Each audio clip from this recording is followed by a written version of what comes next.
Welcome into I Said What I Said. I'm Brad Buckeye. That's Tyson Gentry. Ladies and gentlemen, we are through the regular season. Week 18 is in the books. Hopefully, you guys are able to make some money.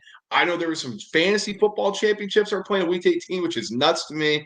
But hope you guys had a fantastic regular season. We are ready for the playoffs, and we are discussing the NFL wildcard weekend today. Yeah, it's crazy. It feels like a month ago, Isaiah Likely's toe was on the line against the Chiefs, and everybody was all up in arms. And now the season's over, which is it's nuts. And we'll get into a lot of the offseason stuff for the teams that make the playoffs after the playoffs. But Brad, we got until is it February 16th this year is the Super Bowl, something like that. Something like that. It's a whole other season, man. We got a month and a half, basically. I'm so excited.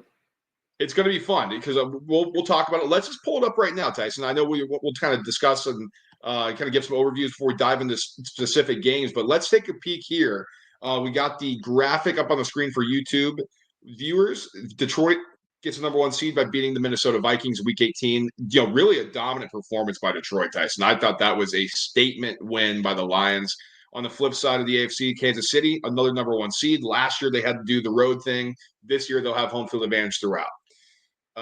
Second seed Eagles. They'll play the Green Bay Packers, who lost on a bomb from Cairo Santos in that weather, which is crazy.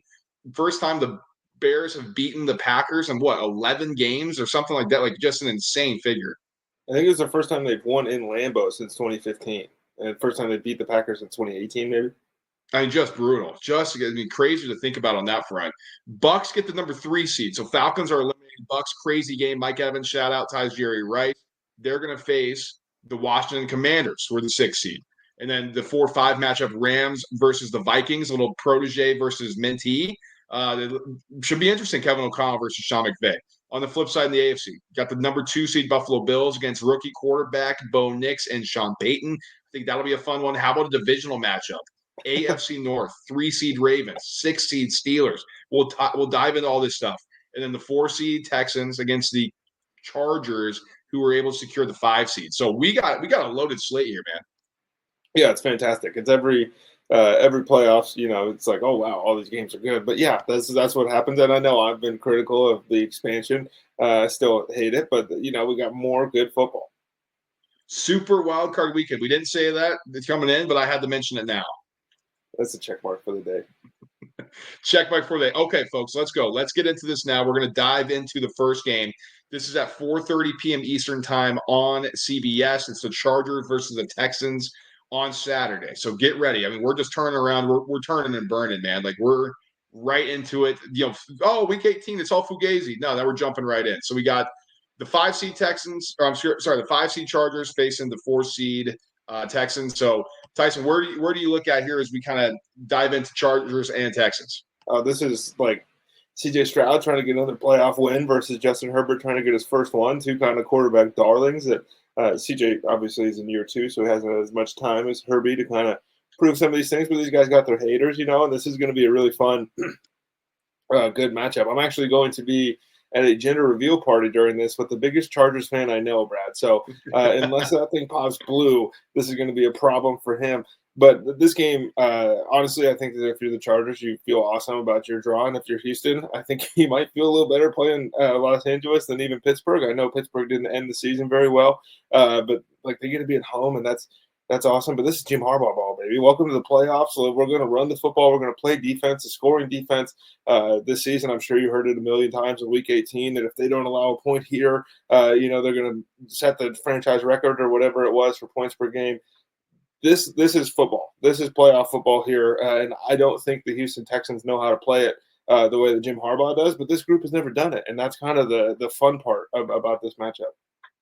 Yeah, I mean, we've seen a regression from C.J. Stroud. I think at this point, everybody can admit that. Like, it's okay. Quarterbacks can have an up and down, especially a second-year guy. Like, it's all right. Nobody's saying he sucks. Against a guy, Justin Herbert, who even without the weapons, right, like no Keenan Allen, you have to kind of, substitute Lad McConkey in there. Quentin Johnson's taking the next step. So kind of a ragtag bunch on the perimeter. This is the best he's looked to me. QJ? No, Justin Herbert. Yeah, absolutely. I thought you might be giving Quentin Johnson the shout out for 200 yards in Week 18. He made some DFS people very happy. This is the best Justin Herbert that I've seen too. I know the numbers aren't nearly as gaudy, but they were establishing their identity at the beginning of the year, and it was like, we're going to be a physical football team. We're going to run the ball, and people were like, Justin Herbert only threw it 19 times this week. What is going on? Dude, he is dealing right now. He made some plays over the last couple of weeks that make you remember why everybody was freaking out after he put together what was the greatest rookie quarterback season ever before C.J. Stroud decided to take that mantle. Yeah, absolutely. And then Tyson, I'm looking at this from the advanced stats perspective. You guys know how I like to dive in. This is your first time tuning in. Just give a little bit more background here. Chargers, not a great offense, middle of the road, 16th in EPA per play. But the Texans, Tyson, shockingly, they're down at 23rd. I mean, I'm putting you they're worse than the Jaguars, the Steelers, and the Saints, just as like a comp there. The Miami Dolphins are better than this Houston Texans offense on an EPA per play basis. And think about the quarterback stuff that we've had there. It's not been pretty, I mean, people have been talking about this team. I know there's been injuries and all that stuff, but it's been a lot of CJ Stroud misses as well. Oh, absolutely. He was like immune to criticism for the first couple of weeks, and then people kind of woke up to what was going on. But Brad, how many coaching interview requests have they gotten for Bobby Slowick this offseason? Like he was the hot name on the market, and everybody's looking at this offense going, I don't know how much I really want a piece of that. Some of that, some of the reason they're at 23rd is because Nico Collins, who's one of the best players in the NFL, misses a huge chunk of time, but like Damian Pierce woke the running game up in Week 18. It looked better than it has with Mixon for a while. And so as much as like I think the NFL would prefer to have a face in Texas with CJ Stroud, I think that Los Angeles is going to be able to put the clamps on him, on the defensive side of the football and really make Houston have to work for it, which is something they've struggled to do whenever these games get tight. And, it's not a lot of stop and start. It's either start and go, or we're just not playing today. I agree. I mean, the defense is Houston ranks 6th in EPA per play on defense. The Chargers rank 7th. So this is going to be a slugfest. I mean, even with the injuries for the Texans, we've seen this defense under DeMeco Ryans be able to perform at a high level. I think they're getting healthy. Derek Stingley looks like a legit number one. Can he erase Ladd McConkey? That's what I'm looking for. If he can be a factor and if he can take McConkey out of the game, or even, I can't believe I'm saying this, Quentin Johnson, if he just kind of disappears and, Herbert has to only go to McConkey or only has to check things down and go to the tight ends, that'll be a huge boon for the Texans. Now, on the flip side, I agree with you. This is going to be, can CJ Stroud hit the spots, be patient enough, hit the accurate throws on the outside? Because I think, when Harbaugh and his defensive coordinator, Jesse Minter, are looking at this, they're seeing what we're seeing. He's struggling to hit the outside throws. Middle of the field, accurate. He's been a good thrower there. But outside the hash marks has been a struggle for him this year. If they can force him into that, you kind of limit Nico Collins into being a boundary receiver, I think that's where the Chargers would prefer to play. So if they can do that, I think they'll have a good chance to win this football game. Yeah, and I'm excited to see if they can Chargers it. Like, what does the organization supersede the head coach who's able to win, or is there just some Chargers stink here? So let's predict. I'll throw it to you first. Who do you think is going to win this football game? The Los Angeles Chargers are winning this football game. I still wanted to call them San Diego, but I think they're winning. I think it's like you might think it's boring, but this is going to be a 24-13 kind of football game. I'm with you. I think the Chargers win this game. Texans just haven't felt the same. I think they're going to get eliminated. Their flaws are going to get exposed by a very sound Chargers team. Tyson and I both think the Chargers are going to advance. Now, let's get into this one. Steelers-Ravens. This is the nightcap on Saturday, 8 p.m. Eastern. This is on Prime Video. So, folks, if you're a streaming man, if you're not quite used to it, get ready. This is going to be on Prime Video. Steelers are limping into this one. I mean, they are absolutely limping in here, Tyson. I mean, they're talking about this. The last game was a must-win. To close it out against the Bengals, they had a shot, but they lose 4 in a row to close, all against playoff teams except for the Bengals, who were close. This offense, when Russell Wilson was clicking, looked like it was a real difference maker. And now all of a sudden, it seems like nobody's on the same page. Well, I think the Pittsburgh Steelers this season as a team were the team version of the Dalton line. You remember, or was you and I in the NBA, we called it the Ben Simmons line, where it was like, this guy's really good, but he's not in that upper echelon. I think they're better than pretty much everybody that didn't make the playoffs, save Cincinnati. We just saw that one. But, if you're a true contender, you should be able to beat them. And that matters against everybody else in the AFC playoffs besides Baltimore. You can throw away any narratives. You can throw away the advanced stats. This game is going to get ugly. It's going to get gross. Baltimore can be up by 30 points at some point. Pittsburgh will just block 4 punts, and we're right back into this thing. This is going to be an epic game between these two guys. And, Brad, who contains Lamar Jackson the best out of any head coach, any defense in the NFL? It's the Steelers just always find a way to kind of corral him a little bit. I mean, even this incredible season he's had some struggles against these guys. It's nuts. And one of the things here that I am very curious about, because I think Baltimore's going to win this game. I know we're going to do picks later, but as this playoffs progresses, I want to see if this Rashad Bateman kind of emergence is real. Like, how big is Zay Flowers' injury? Is it going to be the likely and Mark Andrews show? Because for as much love as we give Lamar, they do need these elite pass catchers. Like, that's how you win some of these games, is your guy goes and makes a play. And I don't know if they have those guys. Does it matter against Pittsburgh? I don't think so.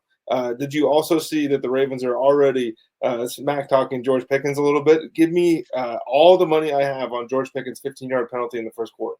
I like that. I mean, boy, that might have been one of the worst wide receiver games in the history of the NFL that he just put on the field. I mean, 3 big drops, 1 catch, 0. I mean, it was crazy. I know people are blaming Russ Wilson. You miss him on that last throw, but holy smokes, how many perfect balls did he throw to George Pickens? I mean, and then he drops. Crazy. Also, he missed him, but I've seen Tyler Lockett make those plays for Russell Wilson a bunch of times, and I think George Pickens is talked about in a different light. Yeah, I agree. So, okay, Ravens number 1 EPA per play overall on offense. I mean, just they've been efficient. They've been effective. I mean, Detroit Lions, how good their offense is. They're 0.14 EPA per play. Baltimore's 0.21. I mean, they have been completely dominant. I mentioned the Steelers in kind of a negative light. They're 20th in the NFL in EPA per play on offense, negative 0.04. The side with the Jacksonville Jaguars, just a little bit worse than the Broncos and the Seahawks.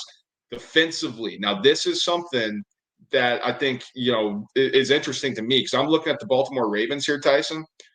For as much as we've been criticizing them, as it doesn't feel the same, the secondary stinks, they got all the way up to 8th in EPA per play by the time this thing was over. And the Steelers, though everybody says has a good defense, which they do, they're 10th.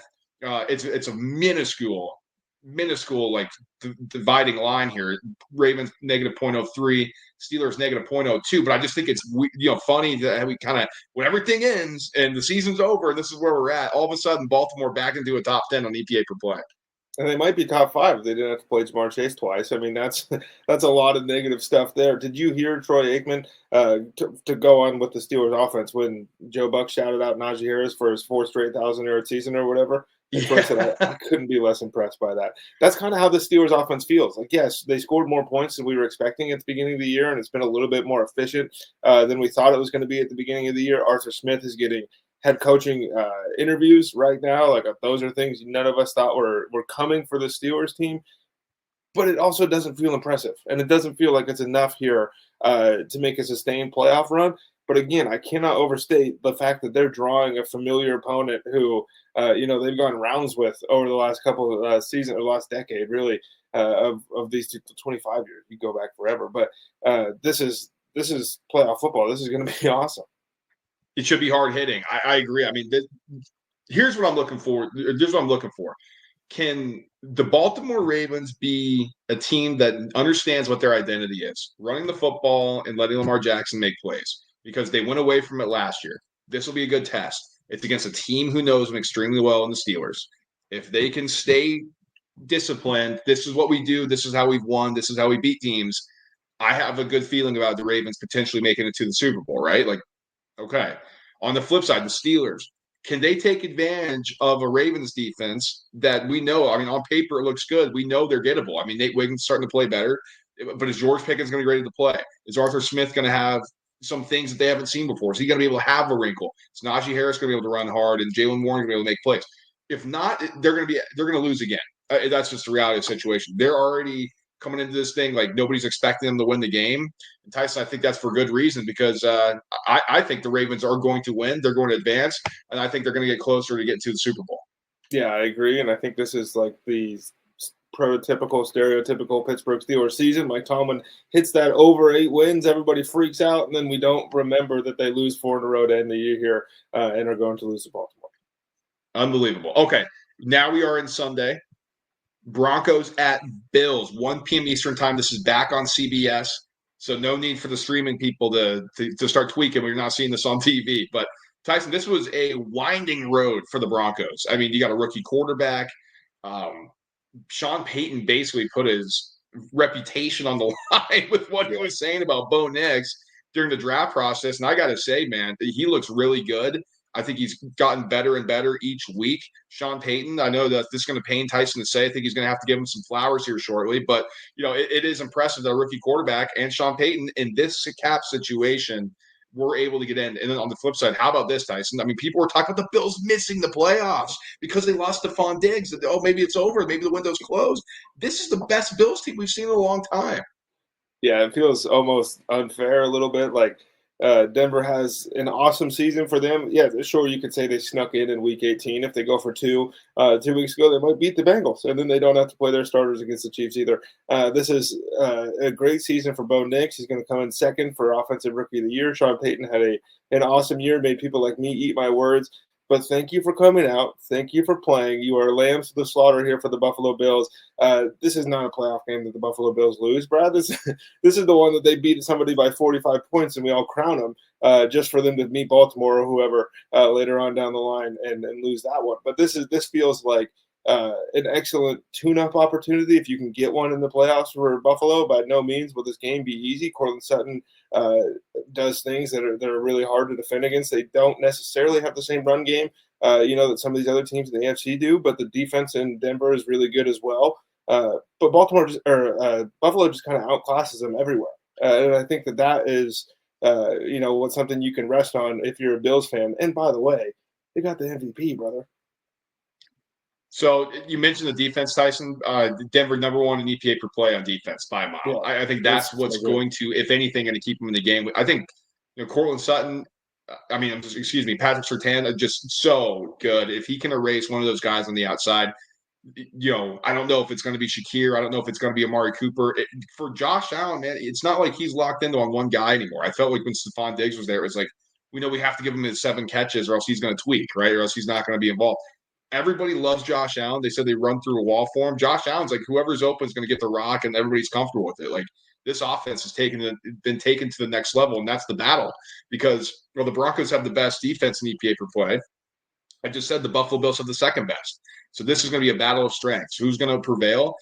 Tyson, the interesting thing I'm looking at too, this offense is starting to has some clicks. 18th, though, the Broncos in EPA per play on offense, negative 0.03. So there's still some rookie stuff there. Still some, it's Cortland Sutton and guys. Like Marvin Mims has emerged a little bit. Troy Franklin, I think he's only going to get better. But this Buffalo Bills defense, it is literally average. 0 on EPA per play basis. 16th, tied with the Miami Dolphins, just below the Seahawks and the Browns and the Niners, just ahead of the Commanders, the Titans, and the Raiders. Like, it's kind of interesting to think about. The Bills had a ton of turnover on the defensive side, just league average. So I think that says a lot about Sean McDermott.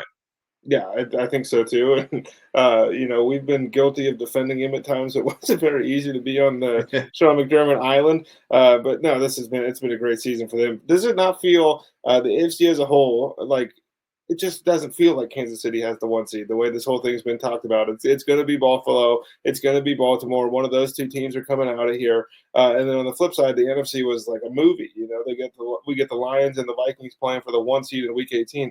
The Chiefs have had this thing wrapped up for a while, and I'm starting to wonder if we're just going to do this again. I think for the Broncos, if they're going to win this football game, Tyson, they have to control the clock. Like, they're going to need the 3-headed monster, Estime, Williams, McLaughlin. Those 3 guys have to show up and play. Like, you have to be able to take pressure off of Bo Nix, have to not put him behind the sticks, have to get chunk yards, whether it's 3 or 5, 4, something that gets you in something manageable. Defense has to show up. They're going to have, I know it's easier said than done, but they're going to have to get Josh Allen, this offense, off the field. Like, if you punt, or if you force them to punt 3 times, let's just say, throughout the game, I think that's a huge win for the Broncos. And I think that'll allow them to win the football game if they can, hold on to the football and they're moving it on their own.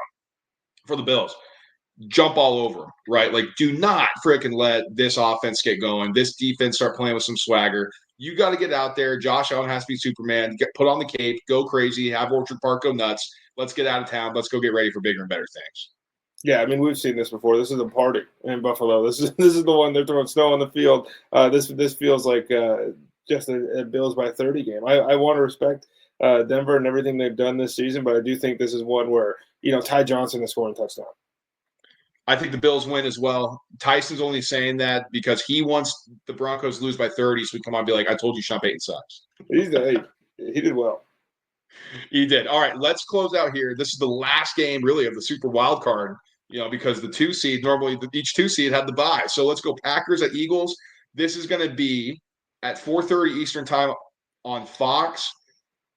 I got to say, I'm very thankful for this afternoon start because I'll be at a wedding this weekend. It's only Sundays when I get the free day. It's kind of the travel day, so I'm heading out for a little bit. So I will be able to watch this. Thankfully, Tyson came on here. We're both Eagles fans. He's got the stuff behind him. I'm not home at the moment, but he's feeling oddly confident. So I'm gonna let him throw it out there, and I'm gonna kind of either respond or agree, or you'll see what my thoughts are too. Well, like I was telling Brad before the show, I feel nervous at how little nerves I have going into this one for the Philadelphia Eagles. I know Jalen Hurts still technically hasn't passed concussion protocol. We're all kind of expecting that. Tomorrow will be the practice day for the Philadelphia Eagles, and if he practices, he's through, right? And so you're anticipating him to play. This is not the two teams that played in week one. Philadelphia's defense is much different now than they were then, and Green Bay looks a heck of a lot different as well. We just saw with the numbness in Jordan Love's hand, how is that going to play and how much does it matter? But Christian Watson turning his ACL for the Packers is an absolutely massive deal. So what this morphs into is you can't pay a running back crowd are about to have some of the worst. They're going to have the worst 4 hours ever because Josh Jacobs is going to get the ball a lot. And if Philadelphia can tackle the way that they have been this season, I think that they'll make quick work of Green Bay. If Josh Jacobs is just going to go Josh Jacobs and he's making people miss, he's running people over, then Philadelphia is in for a long night. I think that Philadelphia on offense has started to click. It looks a little different right now because it's Tanner McKee or it's Kenny Pickett, but right before Jalen Hurts got concussed against Washington, that offense was moving the football. And then the week before, obviously, is kind of when they found things. Him and A.J. Brown are dancing, all of that stuff. So on the one side, Jalen Hurts hasn't played in almost a month. Is he going to be rusty? How's that going to affect this game? On the flip side, the Packers have been playing almost playoff games now for a month, and they haven't looked great doing it. The offense that scored 30 points a game from weeks 12 to 16 did not show up in week 17 and week 18. I think that's the biggest concern here if you're a Packers fan. And in week one, Brad, Jaden Reed was the one that killed the Philadelphia Eagles. He doesn't even get the ball anymore. Dude, it's insane. He's just on a milk carton like Romeo Dobbs. He throws a fit. Now all of a sudden he's back in the mix. We got Dontavian Wicks, Bo Melton catching passes over Jaden Reed. Like it's Tyson and I talk about this because we like to attack props and the betting stuff, and we'll get to that later in the week.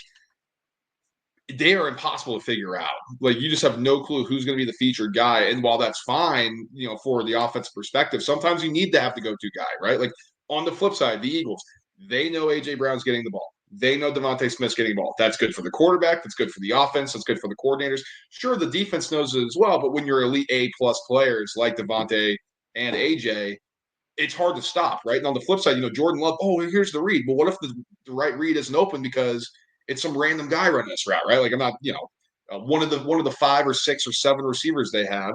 Oh, well, he's going to run this, be the number one in this option. And it's like, yeah, but maybe he doesn't get quite open like he should. So I do think that comes back to bite him a little bit, especially on this Tyson, because I think you put Quentin Mitchell on one side, that thing's erased. Darius Slay, how's he feeling? I know he's not quite the same lockdown guy, but he's been solid. And so if you're going to be able to just erase that, you don't have to worry about a guy like Christian Watson who can take the top off.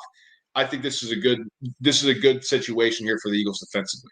Offensively, it all comes down to Jalen Hurts, right? There's some people saying, well, I think honestly the Eagles are so talented, even if Jalen Hurts doesn't play, they can win this game. I'm a little hesitant to go that far. Crazy. It's crazy. We respect the Packers. They're a really good football team. They can win this game, but at home, I think the Eagles are going to have the advantage running the football. If Jalen Hurts plays, I do think they win. Now, Tyson, I'm looking at things here. EPA per play, Philly's 5th on offense. Packers are 6th. I mean, it is a small margin, which is kind of crazy to think about on that front. going on the defensive side, the Eagles all the way up to third in EPA per play on defense, which is really good. I mean, they really close strong. The Packers are tied for fourth. I mean, it's been two defenses that are completely reshaped with new coordinators. Vic Fangio for the Eagles and Jeff Hafley for the Packers. So, I mean, this is something definitely that we're going to have to keep in mind and keep. I mean, I know a lot of people think that Eagles are going to dominate here, Tyson. You do too, but boy, I'm not. I'm not sure if I'm that confident. Well, I don't know if dominate's the right word. I think that, and I never feel like this before an Eagles playoff game. I normally think they're going to lose by 40, and so I am nervous at the way that I feel. But the advanced numbers have loved Green Bay all season long, and I think at least I have fallen into the trap of maybe using those over my eyes at times because this offense doesn't feel like the sixth best in the league. And the last couple of weeks, this defense has not felt like the fourth best in the NFL either. We love Jeff Hafley. We loved him at Boston College, and we were really excited when he got over here. This is a Saquon Barkley game. And I think that if you're nervous about Jalen Hurts and if he comes out rusty, you can turn around and hand the ball to 26 or run some mesh concepts because, sure, Saquon didn't necessarily end the season, at least against the Commanders. He was awesome against Dallas, and then he doesn't play against New York there. But if you want to say, well, he's not quite the same when Jalen Hurts is playing, you're probably right. But that argument doesn't matter because Jalen Hurts is at least going to be back there presenting some sort of threat. So that gives you hope if you're an Eagles fan. Dallas Goedert getting back into the fold. I do expect Philadelphia to win this football game. I think it's going to be tight, man. This is playoff football. Nobody wins, by a bunch. I think the Bills are going to win by a bunch, but nobody, it's pretty rare to have a couple blowouts here in the first round. And the Packers might be the best 7 seed since this thing started. So it's a heck of a matchup. And they've seen each other before. Granted, it was 4 months ago now, but they still have. Yeah, that's my thing too. I think it's going to be tight. I do think the Eagles are going to win, though. I expect Jalen Hurts to be cleared from concussion protocol. The Jordan Love thing just feels weird. I'm not quite sure where their heads are at over there at Green Bay. The Watson thing stinks for them. The offense, there's a lid on it now. You could dice them up, but this is not the same Eagles defense. I know people are a little hesitant because we've seen them just get torched last year, but this is a completely different unit, and they're one of the top in the league. I think the Eagles win. Commanders at Bucks. This is the nightcap on Sunday, 8 p.m. Eastern. This is on NBC. So the Commanders, this is interesting to me. This is an interesting matchup. One, I think a lot of people are looking at what Jaden Daniels has been able to do this year, and rightfully so, kind of tipped your cap. It's been a great season. Cliff Kingsbury, we were expecting potentially what's happened before when you get into the latter parts of the year and the wheels fall off. That was when he was head coach. As a coordinator, he's been able to focus on the offense. I think he's been able to bring in more wrinkles. And, at times where they were spurting, they went to the bye, they came back, and they were able to do enough to get into the playoffs. The Bucs just continue to defy logic. I mean, every single year we're talking about, you lose Canales. Oh, my God, Baker, we're not sure. Look at all these injuries. And now they're sitting here at the third seed. They're able to win kind of against everybody's expectation to win this division. And now they're hosting another playoff game where Todd Bowles gets another crack at a rookie quarterback. Yeah, which is, by the way, you give me a lot of flack for the Sean Payton stuff. I think everybody in the world kind of has been waiting for the other shoe to drop on Todd Bowles. He just keeps making the playoffs, just keeps winning the division. It is nuts. Bucky Irving, heck of a, close to the season here, add something new to this Buccaneers offense. But the show is going to be Baker Mayfield versus Jaden Daniels, Brad. I mean, this is great for the sport because you either get a rookie quarterback, Jaden Daniels, who just had one of the better seasons a rookie's put together in a while with total yards and touchdowns and lack of turnovers and big wins and all that stuff. And then you have Baker Mayfield, who he's either 200 yards, 2 touchdowns, and 2 picks, brother, or he's 405. And you don't quite know which one's showing up. But Tampa Bay's been here before. It feels like an upstart kind of thing every year with them. And then you look back and you think, well, they won a Super Bowl not too long ago with Tom Brady, and then they won another playoff game with most of this core, and then they won a playoff game last year with essentially the same lineup. Jalen McMillan has come on super strong. I think that is a huge thing here because if it's Mike Sanders still or whoever else in Washington, they're good players in the back end over there, but Tampa Bay just does kind of unique things. They give everybody fits. Liam Cohen, the offensive coordinator, now getting head coaching interviews and requests. How does that impact? Like we know, I mean, that takes a lot out of the preparation and things like that. Not saying he's going to be unprofessional, but it's hard to juggle that stuff, especially in this type of environment. On the flip side, Tyson, Dan Quinn's still a very good defensive coordinator. Now, this isn't quite the same personnel as you had in Dallas, right? Like this is still a little bit aging group. They want to get the right guys in, kind of do a culture reset for a lack of a better term. So I think this is only going to get better under Dan Quinn for Washington because right now they are 17th in EPA per play on defense. So it's not been a great unit. Now, it hasn't been a great unit for the Bucs either. They're 21st. Now they're only separated by 0.01. Washington 0.01 and Tampa Bay 0.02 on an EPA per play basis. It's the offensives that are really the things here. I mean, the Commanders are 4th in EPA per play on offense. That's ahead of the Eagles. It's just behind the Lions. The Bucs are 7th, tied for 6th, really. Tied with the Green Bay Packers, tied with the Cincinnati Bengals. We know how good that offense is. So Bucs have been able to go under Baker Mayfield. I agree. I think the Bucky Irving thing is huge. You don't have to rely on your boy Rachaad White as much anymore. You kind of do the screen game with him, which I think is where he's more effective. And then is Cade Otton going to be back? I think that's the other thing that we're looking for here. Yeah, it's like the island of misfit toys essentially for Tampa, and they just keep churning out points, man. And it didn't look pretty last week for a lot of it against the Saints. It didn't look pretty for a lot of the season. And then you look up and you go, oh, they got the division back from the Falcons. They had, they were dead on week 8, and it was like, well, that's the season. Atlanta's going to win this thing, and here comes Tampa into the playoffs as the 3 seed. This one to me is maybe the most exciting first round matchup because I truly think it could go either way. This feels the most 50-50 to me of all the playoff games. I'm going to pick the Bucs to win this game. I think the home field thing, the rookie quarterback against Bulls, I know he's been really good, but if you're not going to push the ball down the field, that's another thing. That's how you attack this Bucs defense. He's going to have to do it. McLaurin can potentially get open and burn the secondary, but you got to have Daniel's got to be willing to make those throws. We'll see if he's able to do that or willing to do that in this type of environment against a defense that Bulls going to cook up and be like, whoa, I don't know if I'm going to make that throw or not. Yeah, I'm taking Tampa Bay here too, and to me, as I'm an LSU fan, I watched 26 starts of Jaden Daniels at LSU, and count on one hand the amount of times in these big moments he was the guy that won the Heisman Trophy. I'm hoping that doesn't carry over to the NFL, but outside of like the Bama game or some of the crazy Florida performances he put up, you're left scratching your head. Obviously, crazy talent disparity there versus what we're getting here, but I've seen Baker show up in these moments before, and I just haven't seen JD5 do it yet. If he does it, then I'll change my tune. All right, let's close here. Vikings at Rams. This is going to be at 8 p.m. Eastern on ESPN. Very, very, very interesting matchup here because, the Vikings, honestly, Tyson, you're talking about everybody's waiting for the other shoe to drop on Todd Bowles. How about the people throwing a parade when Sam Darnold struggled against the Lions? Crazy. What are you? I don't know if it's because it's the kind of like, oh yeah, we knew that was going to happen. Because this is what happens now when everybody deems is bad. Like if they do anything good, it's like, well, just wait. So now that's going to be Caleb Williams. That's Bryce Young. That's all these other guys. And it's if you're good, that's CJ Stroud. That's going to be Jaden Daniels. We'll just go through the list there.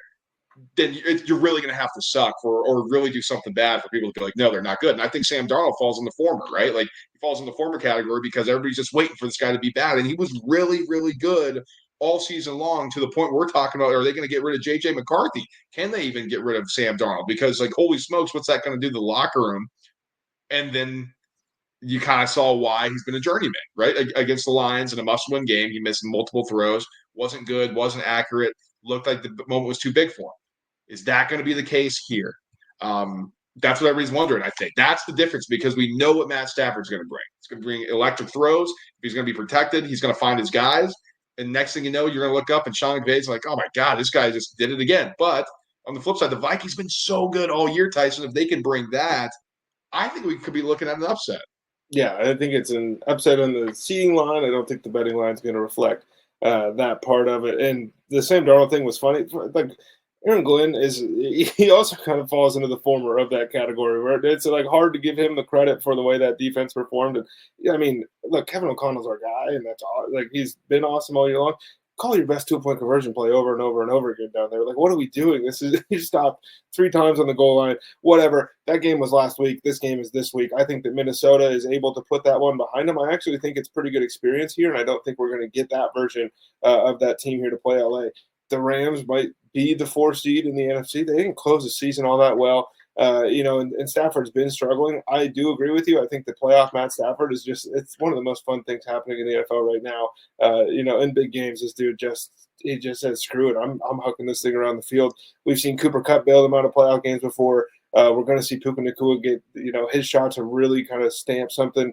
But I think that Blake Corum breaking his forearm is kind of a big deal. I know that Kyron Williams he's the bell cow, and at the beginning of the year, he was getting 100% of touches, and then they slowly started working Corum in, and now he breaks his forearm. This is a team that wants to run the football. Like, don't get it confused with the bells and the whistles and the awesome numbers that Stafford can put up.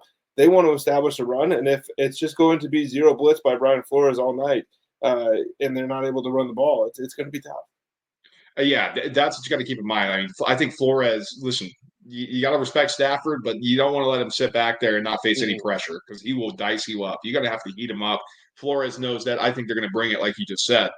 Offensively, Vikings are 12th in EPA per play, 0.03. Rams right behind them at 13th, 0.01. So, it doesn't surprise me there. I mean, these are similar offensive systems. Quarterbacks that are running their system exactly to a T. But the Vikings are second in EPA per play on defense. I mean, they've been really, really good. And then the Rams, Tyson, a little bit something to be desired. They're down at 25th.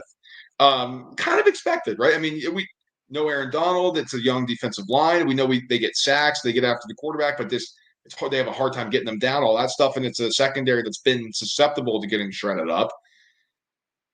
The question just becomes, is Sam Darnold going to be able to do that? Like, that's the only thing I can think about here. Maybe that's unfair, right? But this is a guy who's had the monkey on his back, really hasn't been able to get it off. Last week was a perfect opportunity against the Lions to show that in the Week 18 game with an opportunity to be the number 1 seed, opportunity to win the division. And he came up small. And that's really been the story of Sam Darnold in the pros. So this is another moment. I mean, you're a favorite on the road, 1.5 points, but, you're expected to win this football game. Can you go on the road and beat a future Hall of Famer in Matt Stafford? That's really what this game comes down to. And for Darnold, he's going home, man. He's going to L.A. There's going to be fans, a ton of Vikings fans in that building. I think that'll help him out. He's balling out of control at USC right down the road. I think Minnesota wins this football game. I think it's going to be close, though. I think Stafford gives us some moments where if you're a Vikings fan, your butt is clenched. This is going to be nerve-wracking for you. But I think that the inexperience in that defense, like Jared Verse had a heck of a season, shout out. And then Braden Fisk has been awesome too, but it's just a little bit of a different thing here. This might be an Aaron Jones game where we don't even have to worry so much about how Sam Darnold plays.